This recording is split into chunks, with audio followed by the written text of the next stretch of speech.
Hey everybody, it's your girl Nisha, aka Nisha the West, coming in for another edition of Industry Conversations One-on-One. Thank you all so much for all the continued support on Industry Conversations One-on-One.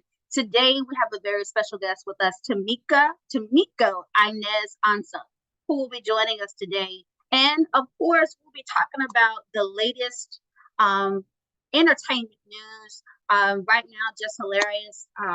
Feud with T.S. Madison and also the transgender um, community right now in regards to her comments that was made by a transgender blogger about gatekeeping and who are real women. There's so many things that are going on right now, especially with the LGBTQ community, as well as some of the topics of who's a real woman, who gatekeeps the term womanhood, as well as gatekeeping of menstrual cycles.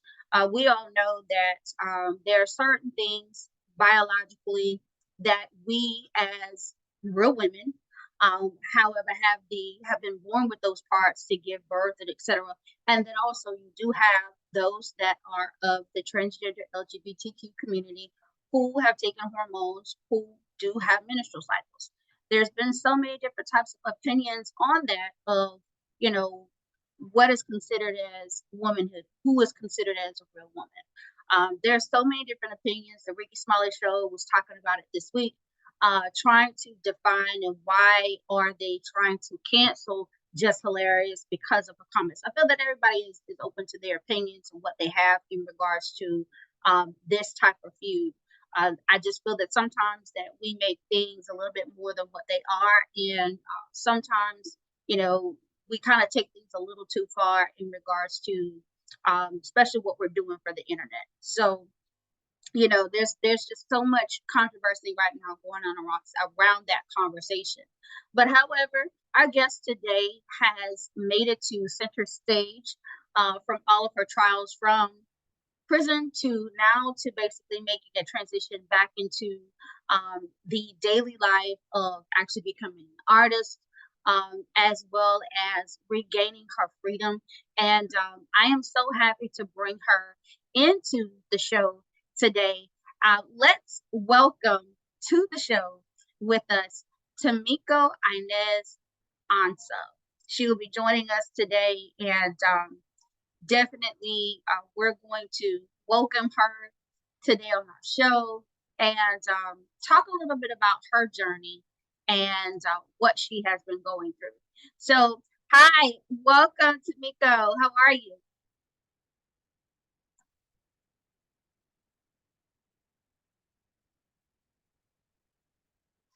Hi, Tamiko. How are you?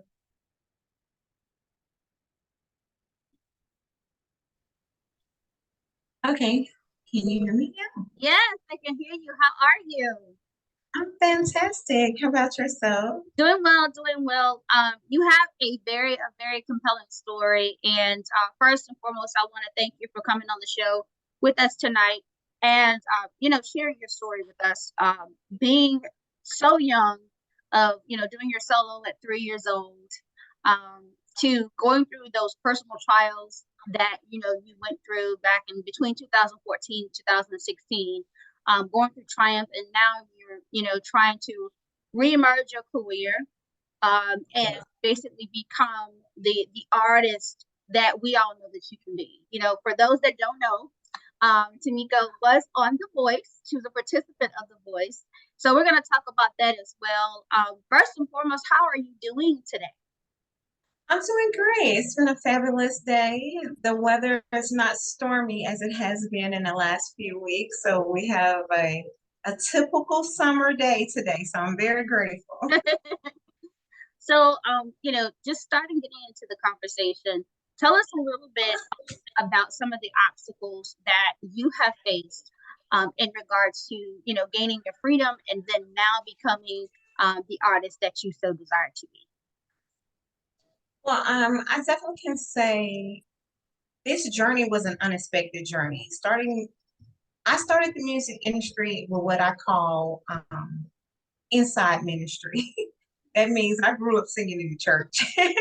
So most of my industry ideas were from celebrities and stars that I had no idea that I could ever touch this light. Some of my favorites were Whitney Houston. I love Yolanda Adams. So that was some of my influences in the music industry.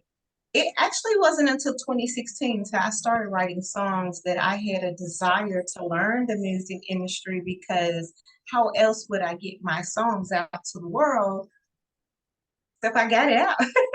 Right. So trying to figure out that process has been great, but the industry itself, there's so much to know and so much to learn. There's so many nuances, as a singer, I mostly sang, I grew up singing other people's music. So it wasn't much to it, it was just, hey, you just get up and sing what you like. But as a songwriter, then it's like, well, how do people put out songs in the first place? So on that journey, meeting other people who've done it before me, you would think, or at least I erroneously think that, people who've gone on before me, they'll be more than willing to help me, teach me the ropes, bring me up to learn it. But I learned very quickly that no matter how high you've risen in this industry, the next day is just the next day. Soon as you get off that stage, you got to do it all over again. Yeah. Yeah, absolutely, absolutely. And I think, like just as you said, when you're doing the networking is so important. And my boy here, Gates, that has joined us, can tell you, how important networking really is, especially for us artists. DJs as Yes. well. DJ Yes. Gates. Hey. So, But yes. networking of course is very important. And I think too, just as you said, um, when you are expecting people to welcome you with open arms, that's how we as artists expect, for especially women in this industry. You're my good Yeah. sis.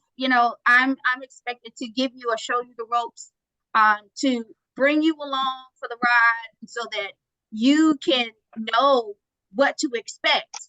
And I think at times in this industry, we don't see that as much, as many people trying to give you the jewels that you need to be successful within this role. Like we're consistently to see people lose their lives basically because they're trying to gain that ultimate stardom. Everybody wants to be Beyonce. Everybody wants to be on the Rihanna status. But in the same sense of doing the work, right? Of doing the work. Like you've done the Right. work, and I saw your cover of Silly. That's a hard song to sing. Kudos to you, my lady. Thank you, Queen. Yes. So, of being able to, like you said, doing covers. I see that you also do weddings as well. So being able to do those different types of things and put yourself on different types of platforms, is very important. So can you define your style? So what is your style? What defines Tamikyo Inez Ansa? Well, I would say Tamikyo Inez Ansa. I also go by Tia. Okay. That's my acronym. Okay. What defines my style is love. I would say love would be the one word that defines my style.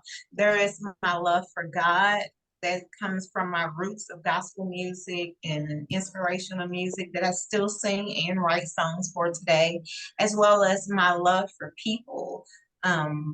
Which that's where Whitney Houston come in, and Luther Vandross. Yes. Yes. I grew up on love music, and there was R&B and there was Sunday church. So I would say I've learned to embrace, loving God and what that journey is like for me, which is like no other. And Yeah. also loving each other, discovering love, healing from the wounds of love. Mhm. Yeah. And having the courage to do it all over again, and that hope, love for family. I'm a mother of 6 children, so Wow. Yeah. um, understanding unconditional love and all of that. So I would say, if I were to describe my style of music, it's all about love. Awesome. Awesome. And I That's know, great. in 2016, when you were transitioning, I know that you had all these type of songs all these different types of songs that you've written. Yeah. So about your experiences, the things that that you have gone through, that that's a lot. That speaks volumes within itself. So when you're writing, what I know you like love, but what are some of the concepts? What are the things that you do write about? When you're writing. I would say I would write mostly about lessons learned. And I think I also write a little fantasy. I Mm, write sometimes to what I desire, even though I may not have ever experienced it before. But so lessons learned, definitely a little fantasy, and what I've experienced as my true core love when it comes to the inspirational and gospel music, just like the everlasting love that has been my foundation, my core, that brought me from out of such a dark place where, at one point I literally wanted to end my life. mm, And it was love that lifted me. I know that's an oh, old cliche song, but yeah, for real, tapping into that, it was like pulling me out from the bottom. And it's the love that I stand on. It's the love that I embrace every single day. yeah. And I love how you said that love lifted you, basically pulling you out of that dark time in your life. And I think sometimes that's where we get the most creative. And I mean, I know that may be like kind of cliche, but like when you're actually going through something, like that's literally like your most creative time, where you start to dig deep and start to write those songs that becomes um hits. Because as we know, right, Gates, Mary J. Blige, Monica, all those ladies that talk about pain, Keisha Oh Cole, yeah. when they talk about Oh, pain, for sure. when they talk about pain, the things that they went through, that's probably like one of their number one hits when they talk about That's those their things. best songs. The song, Yes. like Monica, for instance, right now I have a song out called Letters, and those letters, anybody can kind of think about who she's talking to, but we kind of got an idea who she's talking to. But those words and that song Letter kind of it relates to someone who has someone or a past love or somebody that they are, no longer involved with, but you're thinking about them, but they can't be here, those types of things. And now that people are asking for the real R&B to come back instead of what we're hearing right now. And I know that, visiting your website, I was able to hear a couple of songs that you do have. And I think that type of music is what is needed right now in the industry, because everybody's screaming for old school R&B. Everybody's screaming for that Freddie Jackson sound. Everybody is screaming Yes. for that old school baby making music, not the bubblegum. Okay. Okay, Yes. so Yes, it's interesting because R&B is really like, even when you categorize R&B, it's kind of like R&B hip hop. It's like yeah, it's not even listed just as R&B. Like, Yeah. it's very interesting. right, and yes, indeed it is. So I want to shift gears a little bit. So when you auditioned for The Voice around 2018, what was your experience? Because we hear a lot of rumors about these, singing shows. And Yes. the thing is with these singing shows is that they look for a story. They look for a story that Yes. they can exploit. So tell us about Yeah. your journey on The Voice in 2018. It definitely was an eye-opening experience for me. I think the number one thing that impressed me the most was how many people were participating. Like Oh, when I showed up, I did my audition in Dallas, Texas, and when I showed up, it was so many people, and I'm like, wow, it really is a lot of people lying around the wall. We're all standing in line, and it really would help me understand that everybody has a dream. mm-hmm. Like you're not in this by yourself. Like I took that road trip traveling down the highway with my sister and my friend, and they were supporting me. But it really just opened my eyes when I got there to say, hey, everybody has a dream and Right, everybody is pursuing what they feel is going to be their big break or great opportunity. So it was a huge eye opener to realize that. And also, just when I got before the judges, realizing that on their end, they have very specific metrics that they're looking for, and they have categories they're looking for. And if they have met their quota in that category, um, you could just be, it's not completely based on talent.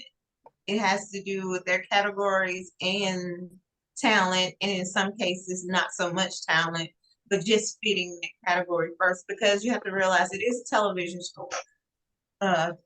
show, so it's all about casting, and there is acting and performance in that, and it's a lot that goes to it. And what I really saw behind the scenes was how much logistics go behind putting such a show together, and Mm-hmm. how, it's not necessarily a talent show. Got it. It Got it. eventually comes down to that, but it's a Yeah. lot of television tape along I the believe way. it. I believe it. I really think that they utilize people's stories to get up ratings, and they do a lot of things for ratings. And just Absolutely. like you said, I think, yeah, it comes down to the talent show, but then it's really not the talent show, because at the same time, it's like they are having a lot of acting, a lot of scripted things that are going on in there. And so many people talk about these shows and how that they really, truly, and honestly try to make people feel that this is a legit show. And I feel that it's not. I've said it for years that I don't think these type of shows are real, that they already know who's going to win it, and they make you go through these different types of things, of course selecting people from YouTube that they already know, or people from Instagram that have a million followers, and make them, Right. and make them compete, because they already know, oh yeah, she has 6 million followers, she's been on TikTok, everybody knows who she is. And then you make Yes. these people get onto these platforms, and now it's like, oh well, they're a renowned star, and a lot of them are not stars anymore. They get their hot second of fame, and they're gone. Nobody knows who That's they are. right. That's very true. And that was another eye opener afterwards. It was like I met other participants who had participated in it before, and I Mhm. realized these people are still having to start over Yeah. and create a door for them, because at the end of the day, even Beyonce, as well known as she is, not every single human being knows who she is.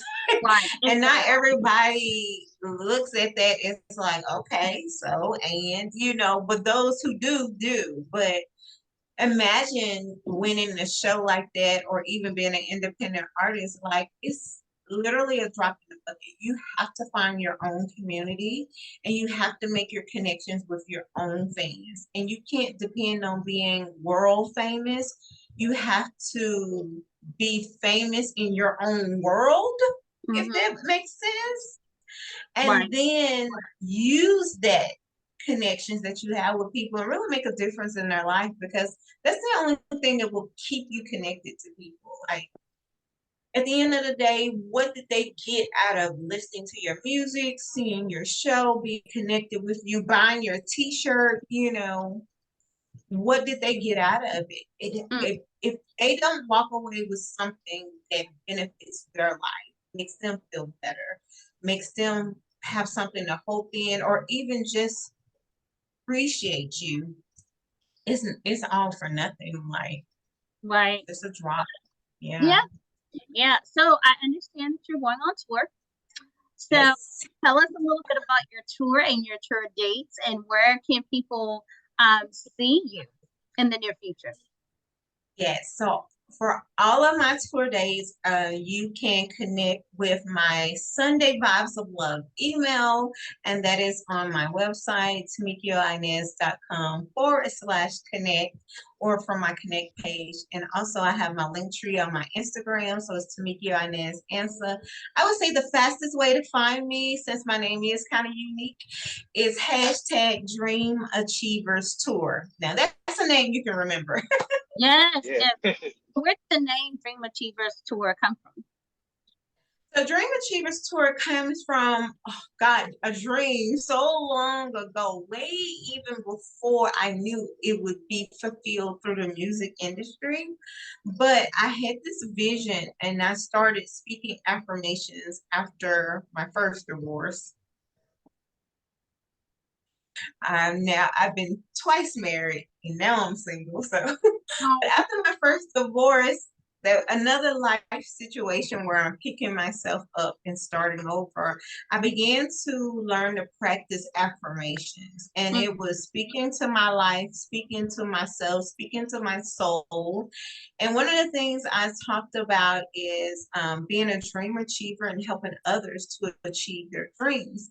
Now, I had no idea what that would look like, but eventually over time, like you open yourself up and allow God to teach you and mold you and make you, and mm, eventually you will find your way. And now that I see that, I notice sometimes artists have different names for different tours, but I'm like, for me, this the one mission, Dream Achievers. We all are dreamers, some on different levels. Some are living their best life because they are living their dreams. Some are hustling hard to protect their dreams. Some are achieving their dreams bit by bit. Some have forgotten that they have a dream in the first place and right. might need a reminder that it is still there. But nevertheless, that is one thing we all have in common. And as we find our way, for those of us who have achieved different things that we desired and wanted, it's all about giving back and strengthening each other, or even just encouraging each other. So that's what it's all about. So it'll forever be Dream Achievers Tour. It'll be Awesome. Dream Achievers 2023, 2024, and so on and so on and so on. But it'll forever be Dream Achievers. And I look forward to meeting people along this journey in the different, currently I'm in traveling to 12 cities. And like I said, all the details are on my website, tamikyoinez.com. And I invite you to subscribe to my email. I send an email out every Sunday. I call it Sunday Vibes of Love. So every time there's an upcoming tour date, I make sure you're abreast, as well as so many other great things we have in store for my love vibers who are feeling the love. Oh, Absolutely. I'm excited. well, we're excited for you. And Yes. again, it was a pleasure to have you on the show. Can you give your website and your Instagram one more time before we let you go? Yes. So TamikyoInez.com. That's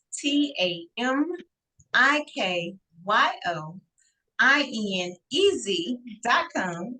And I'm Tamikyo Inez Ansa on Instagram, and just hashtag Dream Tree Achievers Tour. Awesome, awesome, awesome. Well, thank you so much for coming into Industry Conversations 101 and sharing your story with us and letting us know all the great things that are to come for you, especially your new tour that is coming up. And I'm pretty sure like everyone is excited for you, just as well as your tour dates and also waiting for new music to come as well. Yes. I'm Yes. super excited. And Accept Me is already out. So you can stream it on all platforms. Accept Me by Tamikyo Inez. Yes, yes, indeed, indeed.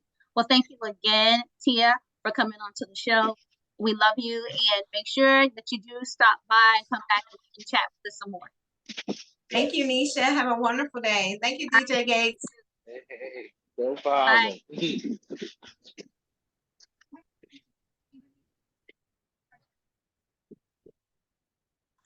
All right, y'all. Thanks, Tia, so much for coming in to Industry Conversations 101. Earlier on in the show, we were definitely talking about, just hilarious.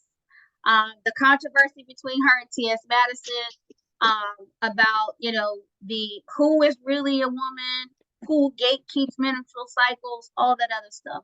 And I mean, Gates, it's a little funny to me because at the end of the day, like, we've seen this for years. We've heard people talk about this stuff for years.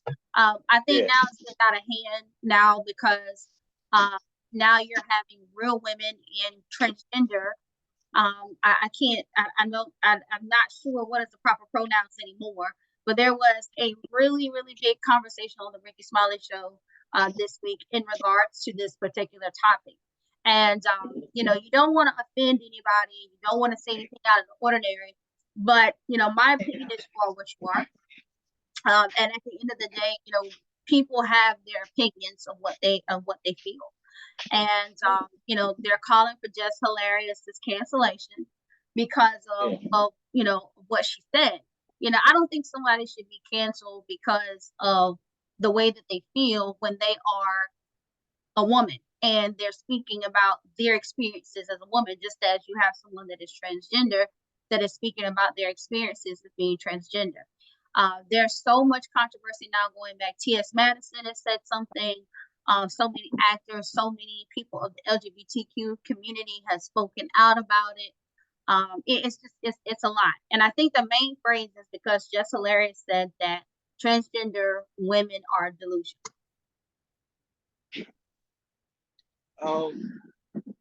They're not delusional, but I don't like the thing of stop trying to replace actual woman. It's too much. You trying to replace a woman. You can't do that. You have transgenders getting into female sports, and they know they're gonna be more stronger than the actual woman, and you beating them. It don't look good when you got woman of the year, and it's not even a woman, so to say. So like, how that feel for somebody who is naturally born a woman getting beaten by a person who's not really born a woman? Yeah, there's a lot to talk about. There's a lot to talk about that, and of how, you know, real women are basically not spoken for, or do not have a platform where they're being protected.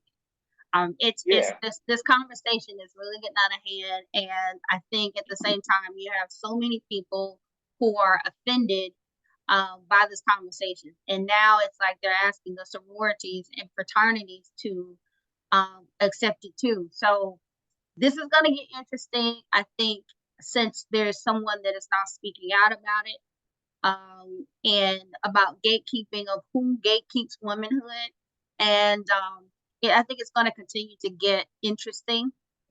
Science is always evolving. Who knows what's going to come up in the next 10 years, by the 2030s? Who knows? You know, we don't know what is yet to come, because human beings are being replaced by robots now. You now have robots that are being waiters. You now have a McDonald's with no people, that robots are doing everything. So eventually, a lot of the jobs where there were manual labor will no longer be needed, because technology is evolving. AI is taking over a lot of different things now, where, again, photography, you can use a regular phone now and use AI, and it looks like you went to where somebody with a professional camera has it. You can now do professional portraits with AI. So there's a lot of different things that is going on. Twitter has now changed to the letter X.